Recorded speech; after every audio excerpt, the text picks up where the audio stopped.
This interview is on behalf of Giggle Beats. Okay. Thank you very much for your time. You're welcome, Giggle Beats.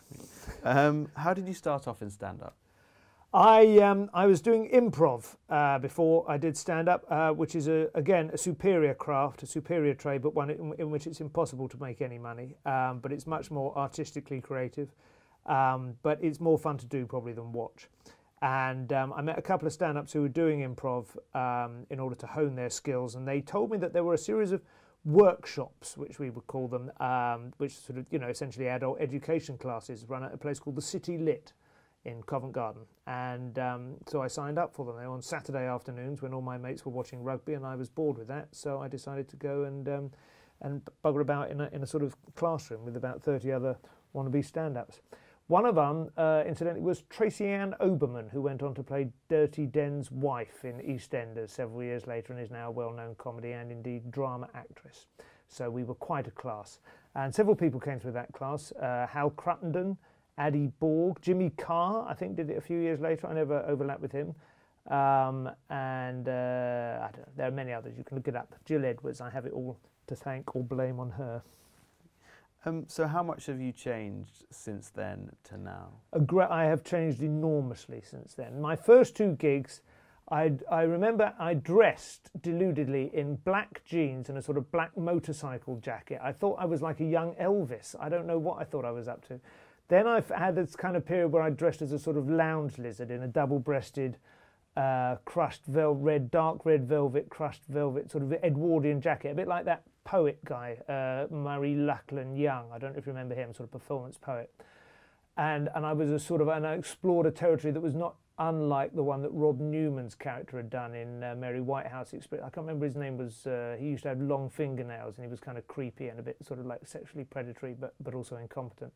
Anyway, I went through various stages, and I think now I've settled down into something that reflects the fact that I am married with kids, and it's probably a slightly more kind of recognisable and less dramatic persona that I'm inhabiting, but you never know, I could easily move on again. Can you tell us a little bit about your writing process?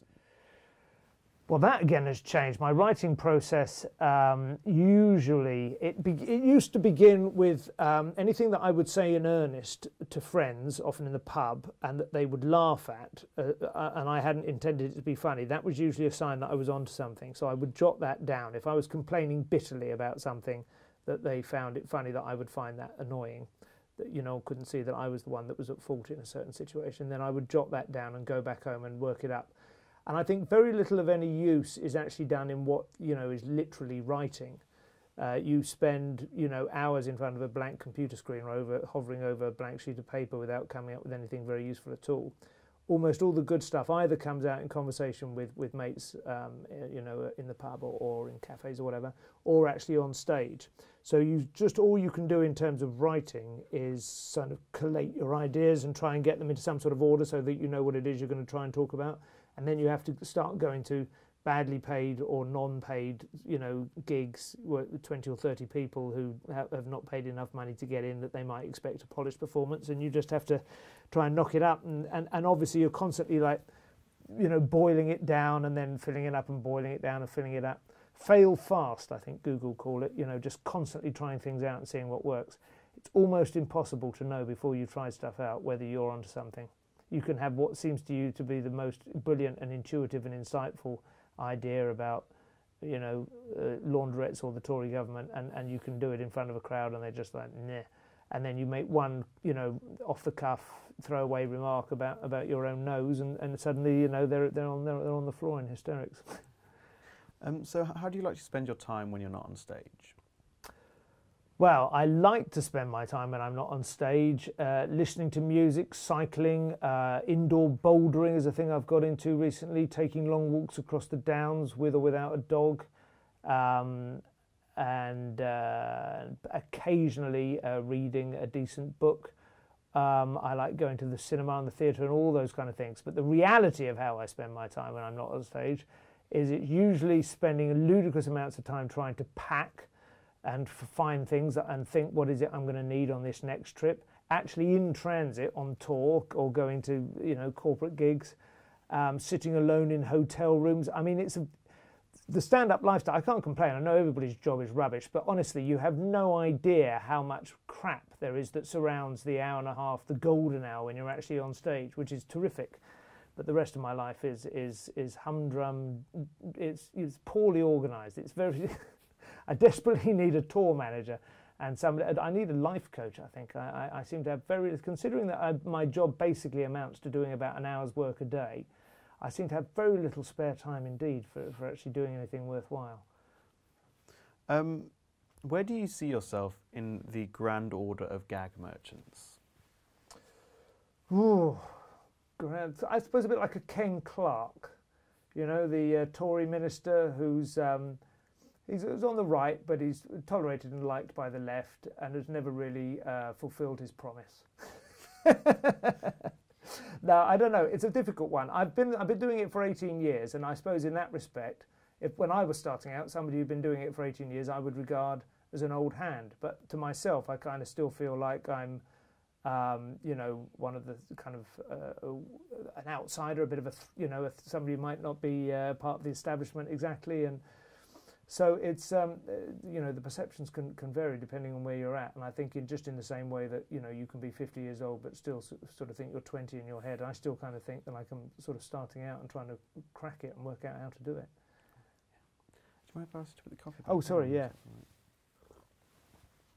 Well spotted. So are you influenced by other comics? I think one is influenced by other comics, regardless of whether you want to be, and sometimes you don't always notice that you have been.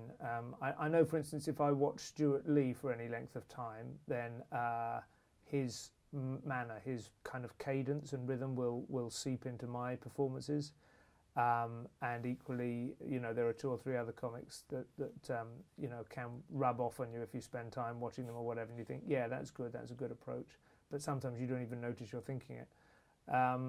Then there's other comics who I really, really enjoy, but I'm just like nothing like at all. Again, I was touring with Lee Mack about 4 years ago, and I watched him every night, and he was amazing, brilliant, really high energy. I think he in himself was influenced when he was on tour. He said by watching Lee Evans and just seeing how you have to give a massive, you know, he's playing 2,000 or 3,000 seat theatres, you've got to be really larger than life, you know, but that isn't my style at all, and I would never attempt to be like that.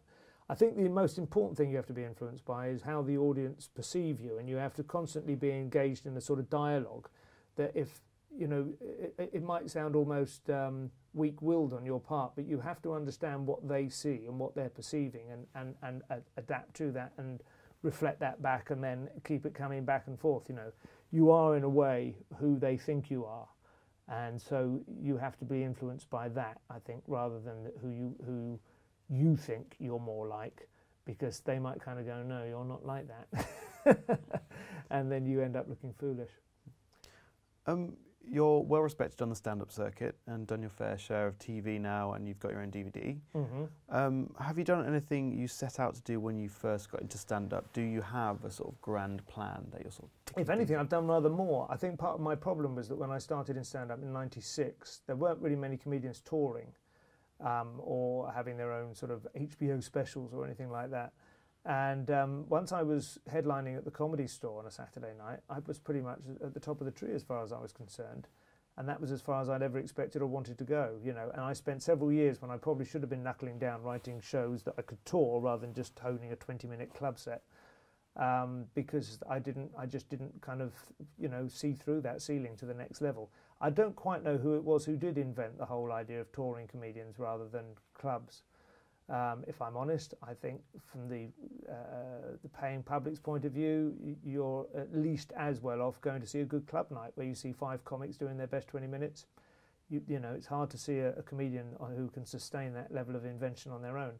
But that is what's changed, and so that's how I do it. And from our point of view, it's terrific. You know, it's great. You get an opportunity to be, you know, that much more creative. But to release my own DVD, I never had an idea that such a thing would be possible when I started out at all. No, I think all I actually wanted to do was earn enough money to not have to do any day job, basically. You know, and that's been the case for about 18 years now. So I can't complain. Just a very quick one at the end. Will you be back at the Fringe next year? I am hoping to be back at the Edinburgh Fringe in 2015. Yes, I haven't written the show yet, but that's the plan. I'm doing a radio series called Simon Evans Goes to Market. We did 4 programmes on Radio 4 in 2014. It's sort of comedy economics. And I'm doing a second series of that in 2015, and I think I might combine that with a live show which explores the same territory. But then again, it may be something entirely different. Last time I was up there in 2013, that was a show called Leashed, which I'm still touring at the moment, which was about dog ownership, and that was a lot of fun. And I didn't see that coming really. And we just got a new kitten this week, so maybe that's next year's show. All right, thank you so much. Thank you.